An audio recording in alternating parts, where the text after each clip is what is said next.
Hello students, this will be the second session on the chapter banking, and in this session I am going to discuss with you the different functions performed by the central bank of a country. Functions of the central bank. And as you know that the central bank of our country is Reserve Bank of India. So functions of the central bank or functions of the Reserve Bank of India. That will be the topic of discussion for today's session. So next topic, continue with the topic list. In the next topic, give the next topic number and write down functions performed by the central bank of a country. Next topic, please write down functions performed by the central bank of a country.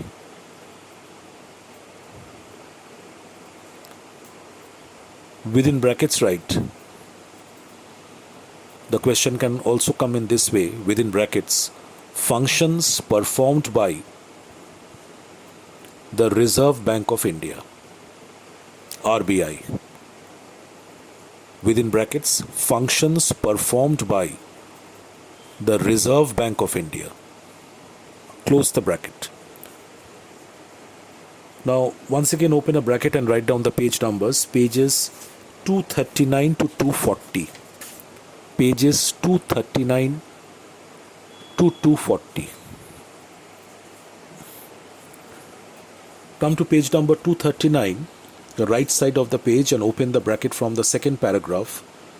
As the central bank, comma, the Reserve Bank of India performs the following functions. Open the bracket from there. As the central bank, comma, the Reserve Bank of India performs the following functions, colon. Number one, underline the point headings. The first function, monopoly of note issue. Underline it. Point number one, monopoly of note issue. Note over here means currency notes. So, the Reserve Bank of India has the exclusive authority and right to print currency notes of our country and circulate the notes in the economy, in the market. No other bank has this authority or right to print currency notes and circulate the notes in the market. It is only the Reserve Bank of India, the central bank of our country, has the exclusive authority, the right. The central government has given the Central Bank of India, the Reserve Bank of India, the exclusive power, authority or right to print currency notes and circulate the currency notes as and when required in the market. So, monopoly of note issue. Generally, the central bank of a country has the monopoly to issue currency notes. Full stop. After full stop, write the, give an arrow and write the.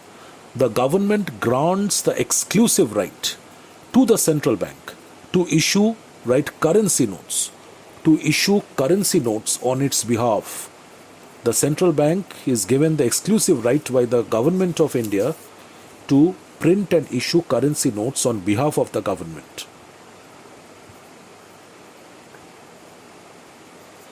The government grants the exclusive right to the central bank to issue currency notes on its behalf. Cancel the next sentence. It is no longer relevant because 1 rupee notes are not printed these days anymore. So in India, 1 rupee notes are issued by the Ministry of Finance. Please cancel that sentence. Continue from the next sentence. Start by writing in India, comma, make that A of all a small a. In India, all currency notes, cancel the word other. So the sentence will be, in India, comma, all currency notes are issued by the Reserve Bank of India. Underline this sentence. In India, all currency notes are issued by the Reserve Bank of India.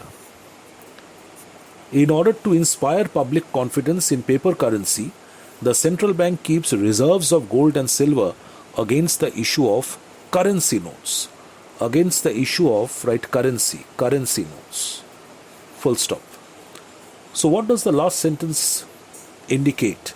That in order to inspire public confidence in paper currency, the central bank keeps reserves of gold and silver against the issue of currency notes. At this stage, you just try to understand this in this way, that the Reserve Bank of India, the central bank of our country, has the exclusive right or authority to print currency notes and circulate the notes in the market on behalf of the government. But the Reserve Bank of India cannot print and circulate any amount of currency notes it feels like. It is not like that tomorrow the RBI governor takes the decision that RBI is going to print 1000 crores of rupees of currency notes and circulate in the market. That cannot be done. Any volume and any amount of currency notes cannot be printed by the Reserve Bank of India and circulated in the economy.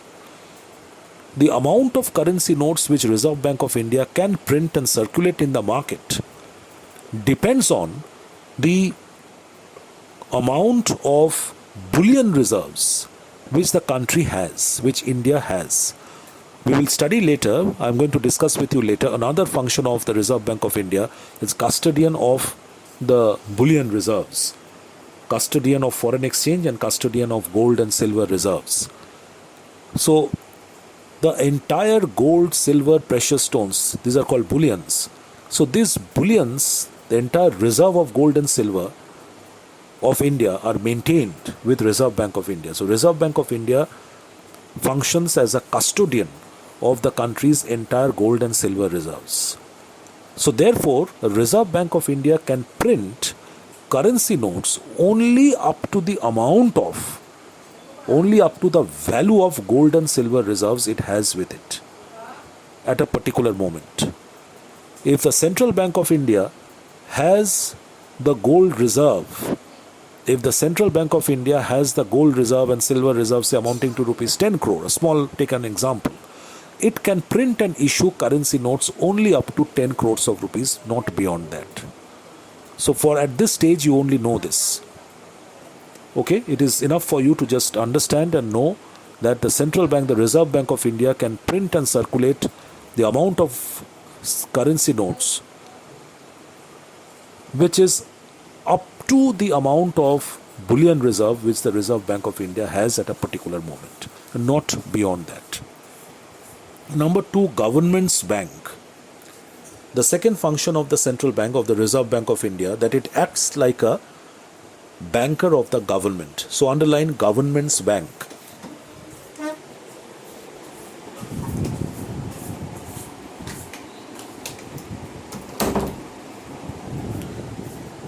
See, the central government as well as the state governments, the central government as well as the state governments, they also need to open a number of bank accounts for the purpose of carrying out a large number of transactions of heavy amounts. So there are a number of ministries under the government, a number of departments functioning under every ministry. So all these ministries and departments of the central government and the state governments need to open bank accounts for carrying out the bank transactions of the government. So these bank accounts of the government are opened with the Reserve Bank of India, the central bank of our country. So the Reserve Bank of India works as a banker to the government, both the state governments and the central government. The bank accounts of the government are maintained with the RBI. Whatever huge amounts of money the government is receiving on account of, revenue collection or from revenue being collected from different sources, huge thousands of crores of rupees are collected as revenue by the government. So they are getting deposited into these bank accounts maintained with the RBI. And wherever the government is making any public expenditure, money is being spent on account of public expenditure. So the amounts are paid from these accounts maintained by the Reserve Bank of India. And not only that, whenever the government needs to deposit money, it can deposit its revenue which it is earning with RBI in its account. And whenever the government is in need of loans, a state government or the central government, it can also take short-term loans from the Reserve Bank of India. So the Reserve Bank of India therefore acts as a banker to the government. It accepts deposits from the government from time to time, and whenever required, it also grants loans to the government, okay, when it becomes necessary. So government's bank, underline it, the central bank acts as a banker, fiscal agent and advisor to the government. It advises the government also on banking issues, on fiscal issues. It makes and receives payment on behalf of the government. It receives deposits on behalf of the government. It also makes payment on behalf of the government. So it acts like a banker of the government. It floats and manages public debts for the government. As a fiscal agent, the central bank advises the government on matters concerning monetary and banking policies. The Reserve Bank of India acts as a fiscal agent of the government, and as a fiscal agent, it advises and guides the government on matters relating to monetary and banking policies which are to be, followed in the country, applied and followed in the country. It also serves as a representative of the government in international conferences on monetary and economic matters.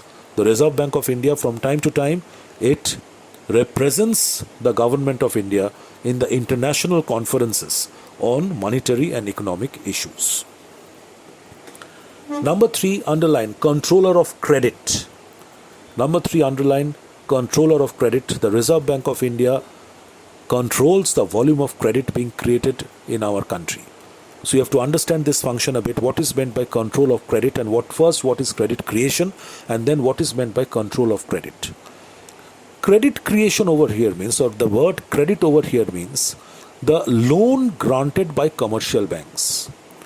You know that the commercial banks, the banks for the common people, they are called commercial banks. So these banks from time to time keep on granting loans in different ways to the common people and to all types of business organizations whenever they are in need of money. So all commercial banks functioning in our country from time to time keep on giving loans to common people and to all types of business organizations. Now, this is called credit creation by the commercial banks. Loan granted by the commercial bank is called credit in this context, and the total amount of loans being granted, being given by all commercial banks together, if you look into the cumulative picture from a macro basis, on a macro level, all commercial banks operating in India granting the total amount of loans, giving the total amount of loans to the people. So that is meant by credit creation. So that is what credit creation is. The total volume of loan, the total volume of loans granted, or the total volume of credit being created by all commercial banks together in the country. Now, too much of credit creation, neither too much of credit creation is good, nor too less a credit creation is good for the economy as a whole. Commercial banks must not give too much of loans. Too much of credit creation is bad, is not good. And at the same point in time, too less a credit creation is also not good. So therefore, credit must be created. Loans must be granted by the commercial banks cumulatively, keeping in mind the requirements of the economy. And credit creation must be done in such a way by the commercial banks which will ensure stability of the prices of the commodities in the economy. Because whenever there is excessive amount of credit creation, or there is too little a credit creation, the prices of the commodities will get affected. The price level of the commodities of the country will be affected. Either the prices of the commodities will go up, all of a sudden all the prices of the commodities will start falling. If a proper balance is not maintained, if the right amount of credit is not created, keeping in view the requirements and demands of the economy, if the right amount of credit is not created, the right amount of loans are not given, then what will happen? It will either lead to excessive credit creation by the commercial banks, or too little a credit creation by the commercial banks. In either cases, the price level of the commodities in the country will be affected. Either the prices of the commodities will increase very sharply, leading to inflation, or the prices of the commodities will fall drastically, leading to deflation. So why does that happen? Please try to understand these are all concepts of economics and they are all related to each other. When the commercial banks grant excessive amount of loans, there is excessive amount of credit creation in the country, then people and business organizations will have too much of money, excessive money supply. Loans can be taken very easily from the banks. Banks are eager to give loans. Everyone is taking loan. So people will have more money with them. Money supply in the economy will increase. With that increased money supply, people will start demanding more. They will all of a sudden start buying more consumer goods. Demand for almost all consumer goods will increase drastically. But the supply can't be increased so quickly compared to demand. When the demand increases, the supply must also increase. The supply of the good must also increase so that the price of the commodity remains stable. But when all of a sudden, due to an increase in money supply, which is created by excessive amount of credit or loans being granted by the commercial banks, money supply becomes more and people starts demanding more. And the demand for almost all the consumer goods increase all of a sudden.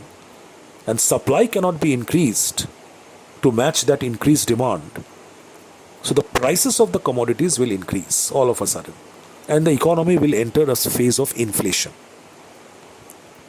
What will happen when the opposite thing takes place? The credit creation has been, the commercial banks have reduced the volume of credit. It's too little a credit creation now. It has become very difficult to get loans from the commercial banks. The commercial banks are not easily giving loans. Too little a credit creation is taking place. Then what will happen? The consequences will be the people will have lesser amount of money with them. If they have less amount of money, their monetary incomes drops. Their demand for consumer goods will fall. But demand falling, supply remaining constant, it will have the effect of decreasing the prices of the commodities in the market. There will be a sharp fall in the prices of the commodities in the market and the economy will enter a phase of deflation due to inadequate money supply. So therefore, neither too much of credit creation nor too little a credit creation is good, is desirable for the economy. Rather, the correct volume of credit must be created and maintained in the country. So it is the Reserve Bank of India, the central bank of our country, which is the apex bank of all the banks of our country. It is the apex body of the entire banking system of our country. That from above, the Reserve Bank monitors the situation of credit creation in our country. Whenever it feels that commercial banks are giving excessive amount of credit creation is taking place, and slowly it is leading towards inflation, it will adopt certain measures through the commercial banks to decrease the volume of credit. So whenever it is required, Reserve Bank keeps on monitoring the credit creation, situation in the country. And whenever it is required, depending on the requirement of the economy, the Reserve Bank, through the commercial banks, by adopting a number of methods, the Reserve Bank, by adopting a number of methods which are called methods of credit control, the Reserve Bank, through the commercial banks, can either increase the volume of credit if required, or decrease the volume of credit if required through the commercial banks. That means the central bank acts as a controller of credit creation, controller of credit in the country. It adopts a number of methods and applies these methods through the commercial banks, either to increase the volume of credit or to decrease the volume of credit as per the requirements of the economy. So this is what is called credit control by the central bank. Credit control does not mean reducing the volume of credit.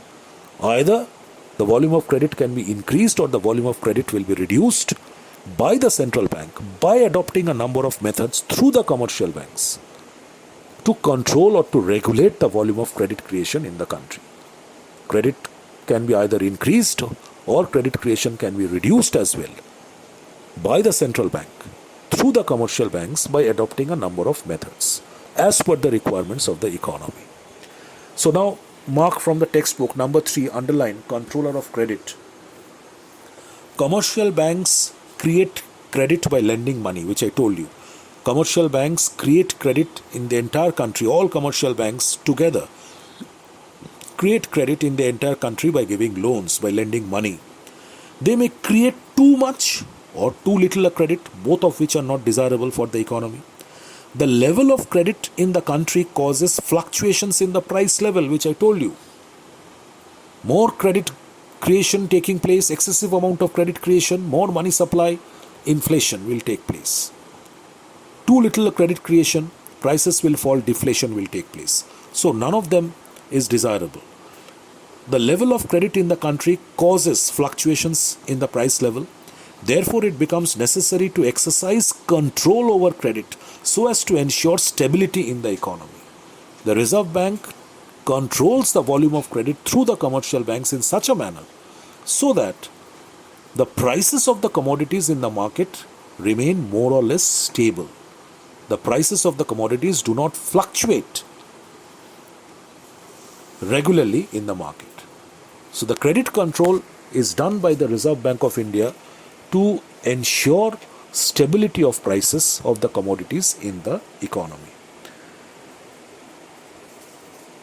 It becomes necessary, therefore, to exercise control over credit so as to ensure stability of prices of the commodities in the economy. The central bank, you can underline the remaining part of the paragraph, which is very important. The central bank exercises strict control on the credit granting capacity of, after of, please write of the commercial banks. The central bank exercises strict control on the credit granting capacity of the commercial banks. Control over here means not only reducing the volume of credit. If required, the central bank can instruct the commercial banks, do a number of things through the commercial banks by which the volume of credit can be increased as well. Controlling means either increasing the volume of credit or decreasing the volume of credit as per the requirement, as per the situation. The central bank exercises strict control on the credit granting capacity of the commercial banks. This is the most important function of the central bank. The credit control is both qualitative and quantitative in nature. So the Reserve Bank, as I told you, can apply a number of methods to control the volume of credit in the country through the commercial banks. And these methods of credit control can be divided into two main categories. Some of the methods of credit control are called quantitative methods of credit control, and the other methods of credit control are called the qualitative methods of credit control. So credit control is both qualitative and quantitative in nature. Number 4, custodian of foreign exchange. Please underline. Custodian of foreign exchange. Foreign exchange means the foreign currencies. Pounds, dollars, yens, euros, Deutschmarks, lira, etc. So these are the foreign currencies. So whenever foreign currencies are coming into our country, like say for example, when Indian exporters, they export goods, sell goods abroad, the payment is made to them in terms of pounds, dollars and euros. So pounds, dollars and euros, the foreign currencies come to our country. So as and when foreign currencies come to our country, the central bank, the Reserve Bank of India, maintain the reserves of these foreign exchanges, these foreign currencies. The reserves of foreign exchange, the reserves of foreign currencies, pounds, dollars, euros, etc. are maintained by the RBI. So it's a custodian of foreign exchange. Underline it. The central bank is the sole, only custodian of gold and foreign currency reserves of the country. Not only it is the custodian of the bullion reserves, gold and silver reserves, the Reserve Bank of India is also the custodian of the foreign currency reserves of the country.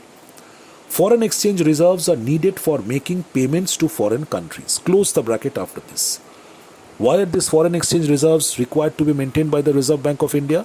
That whenever payments are to be made to the foreign countries, as because India is a developing country, the position of rupee, our currency, is comparatively much weaker than the position of pounds, dollars, the strong currencies of the economy of the world in the international money market. The position of rupee is quite weak compared to the other strong currencies which rules the money market, international money market, pounds, dollars, euros, etc. So therefore, whenever India has to make payments, when Indian importers buy goods from abroad and when they need to make payments to the foreign exporters, so payments are to be made not in terms of rupees but in terms of pounds, dollars and euros, because they are not going to accept rupees from us. So therefore, it becomes important for the Reserve Bank of India to maintain the reserves of these foreign currencies, foreign exchange reserves, for the purpose of making payments to the foreign countries. Foreign exchange reserves are needed for making payments to foreign countries. Close the bracket after that. Next, come to the next page, page number 240. Open the bracket from number 5. Underline maintaining the exchange rate. This is a continuation of point number 4 actually. Number 5, open the bracket and underline the point heading, maintaining the exchange rate. Maintaining the exchange rate. What is the exchange rate? The rate at which you can say that exchange rate is a ratio at which a particular foreign currency can be bought with rupees, the home currency. So when we say that, say if you have to get 1 pound, suppose you are going to England and you need to take with you pounds. So you need to convert the Indian rupees into pounds, and that can be done through the concerned counter of the Reserve Bank of India, the foreign exchange counters. There are other counters as well, maintained by the other banks. The Forex bank is there, other exchange banks are there. So when rupees are to be converted into pounds, a particular exchange rate is followed. That how much you have to pay for buying 1 pound. So suppose it is 95 rupees almost. Now, we have to pay 95 rupees to get 1 pound, to buy 1 pound. We have to pay 75 rupees to get $1. So this is the exchange rate. The rate at which foreign currencies can be exchanged with Indian rupees is called the exchange rate, which is actually a ratio, like 90:1, which means,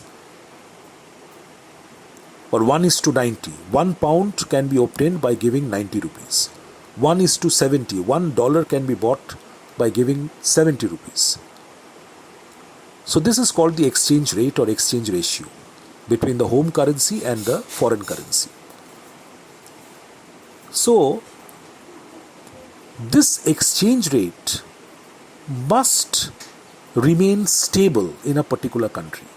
The exchange rate between a foreign currency and the home currency must not fluctuate on a regular basis in a particular economy. Say for example, today the exchange rate between rupees and pound is 90:1, and tomorrow it becomes 100:1, and the next day it becomes 70:1. So if that happens, we say that foreign currencies, the exchange rate in the Indian money market of the foreign currencies is fluctuating randomly at a rapid pace at regular intervals. So if that happens, if exchange rates keep on fluctuating like that, in the market, in the money market, that will reduce the confidence of the foreign investors. That reduces the confidence of the foreign investors. The foreign investors lose their motivation to come to our land and invest money over here, because it is a highly volatile exchange money market we have in our country, where the exchange rate is fluctuating almost every day. The exchange rate between the home currency and the foreign currency. So therefore, everything is uncertain in that particular country. God knows if we invest so much of pounds, how much we will get in return. Today you are getting 90 rupees, tomorrow you may get 50 rupees also. So that disturbs or hampers the confidence, or dampens the confidence of the foreign investors. And it is not good for the economy as well, that where the exchange rate keeps on fluctuating almost at regular intervals. So therefore, the Reserve Bank of India tries to maintain the stability in the exchange rate between the home currency and foreign currency in the Indian market. How that can be done? It can be done by supplying or purchasing the foreign currencies from the money market as and when required. In the money market, all currencies are commodities. In the exchange market, in the money market, all currencies are just treated as commodities. So if today the demand for pound has increased compared to the supply of pound in the money market, when the demand for pound increases, pound becomes more expensive. So previous day 90 rupees was required to buy 1 pound, and if the demand next day increases, demand for the pound increases, you may have to pay 100 rupees to get 1 pound. So when demand for pound or dollar increases, these foreign currencies become more expensive. Exchange rate increases in India. So then what the Reserve Bank will do, it will supply the necessary amount of that particular foreign currency. It will release from its reserve. The Reserve Bank of India is the custodian of the foreign exchange. So it will then release from its reserve the required amount of pounds and dollars in the money market, so that it matches with the increased demand. So when the supply of the foreign currency matches the demand of the foreign currency in the money market, the exchange rate between the two currencies will remain stable. But when the demand for pound or dollars increases on one side, and there is no corresponding increase in supply for that currency in the money market, then these currencies will become more expensive. The exchange rate will not remain stable from 90:1, it will become 100:1, 120:1. So the Reserve Bank of India tries to control it by supplying the necessary amount of foreign currency in the market to restore stability in the exchange rate. Similarly, when the demand for the foreign currency falls, the supply of the foreign currency has increased compared to its demand, the exchange rate will fall sharply. So at that point in time, the Reserve Bank of India will intervene and will start buying the excessive amount of, acquiring the excessive amount of supply of foreign currency from the market. So that once again supply matches demand and the exchange rate of the two currencies remain stable. So that is maintaining the exchange rate. This is how the Reserve Bank of India tries to make the exchange rate between the foreign currency and home currency stable in our country. The central bank makes all possible efforts to maintain a stable exchange rate. Exchange rate is the rate at which the home currency can be exchanged for a foreign currency. Please underline this. This is the meaning of the term exchange rate. What is exchange rate? Exchange rate is the rate at which the home currency can be exchanged for foreign currency. That 90:1. 90 rupees will give you 1 pound. That is the exchange rate between rupees and pound. The central bank keeps a watch on the exchange rate. Whenever there are wide fluctuations in the exchange rate, the central bank buys or sells foreign currencies to stabilize the exchange rates. Whenever it is required, when there is excessive amount of demand, the central bank will sell foreign currencies in the market, supply foreign currency in the market, so that the supply matches demand. And whenever there is too much of supply of foreign currency in the market, the central bank will buy the excessive amount of foreign currencies from the market to stabilize the exchange rate. The central bank is authorized to fix and change the exchange rate ratio as well.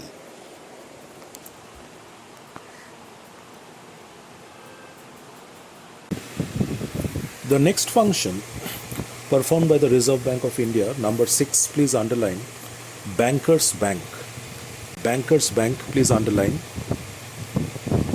The bracket continues from point number 5. Bankers Bank, please underline. See, the Reserve Bank of India also acts as a banker for all the other commercial banks and other types of banks operating in our country. There are a number of types of banks which are operating in our country. The bank for the common people, they are called the commercial banks. Then you have industrial banks, agricultural banks, exchange banks, development banks, so rural banks, cooperative banks. So different types of banks are functioning in our country. So the Reserve Bank of India functions as a banker to all these banks. Every other bank operating in India needs to open an account with the Reserve Bank of India, and whatever amount of deposits all these banks are generating from the market, these banks are required to keep a certain percentage of these deposits called cash reserve with their respective accounts with RBI. Excuse me. Not only that,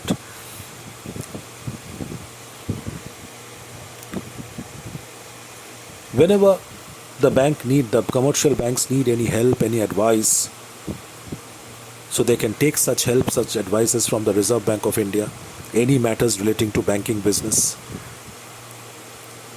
So the Reserve Bank of India acts as a banker of all the other banks operating in the country. All the other banks have to maintain their respective bank accounts in their own names with the RBI, okay, as and when they receive money from the market, receive deposits from the market. So they are to be deposited in those accounts, and as and when required, the commercial banks can also withdraw money from their bank accounts, which is maintained with the RBI. So Bankers Bank. The central bank acts as a banker to all the commercial banks in the country. Underline this sentence. The central bank acts as a banker to all the commercial banks in the country.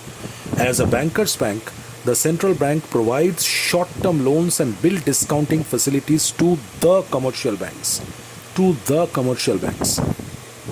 So as a banker of these commercial banks, the central bank provides short-term loans and provides the facility of discounting the bills of exchange to the commercial banks.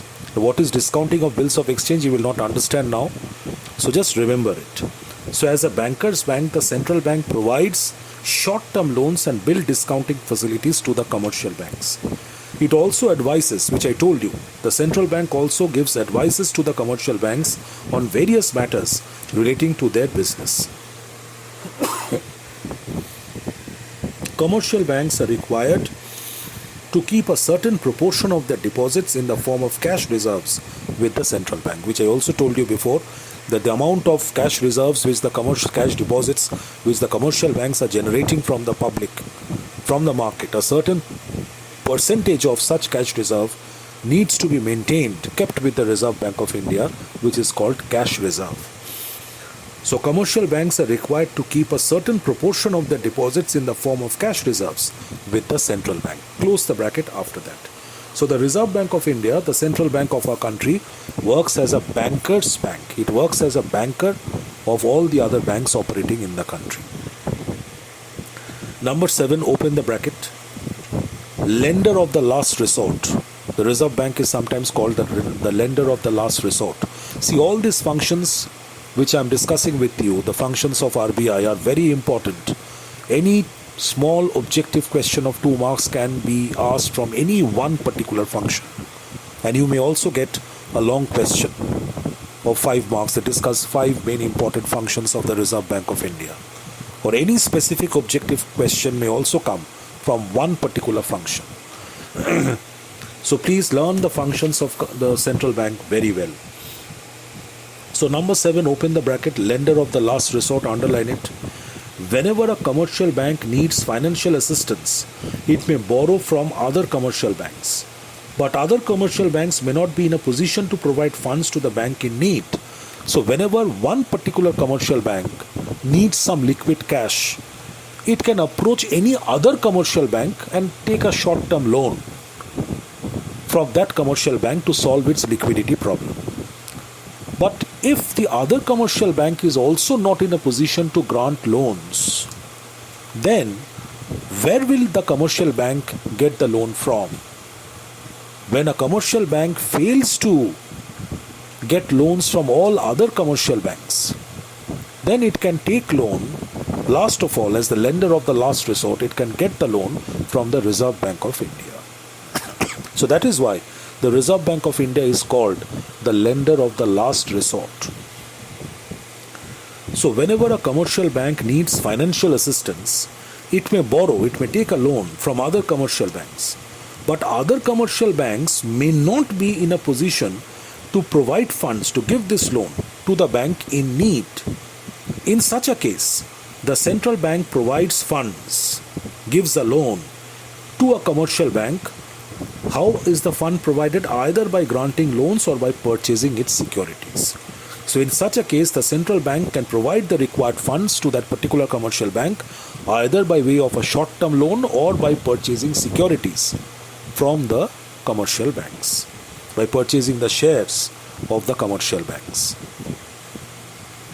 In this way, the central bank acts as the lender of the last resort for a commercial bank. The central bank serves as the lender of the last resort for a commercial bank. Whenever required, the central bank, the Reserve Bank of India, gives loans or provides funds to a commercial bank either by way of giving loans or by purchasing the bank's securities, and tries to solve the liquidity problem which that particular commercial bank is facing. So in this way, the central bank acts as the lender of the last resort. Close the bracket after that.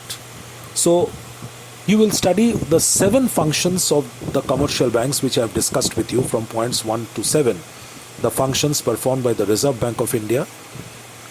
I will end this session over here. In my next session, I am going to take up another function of the Reserve Bank of India which we will study separately as a separate topic or question altogether, which is the clearing house facility provided by the Reserve Bank of India. So the clearing house facility provided by the RBI will be taken up in the next session. Till then, goodbye.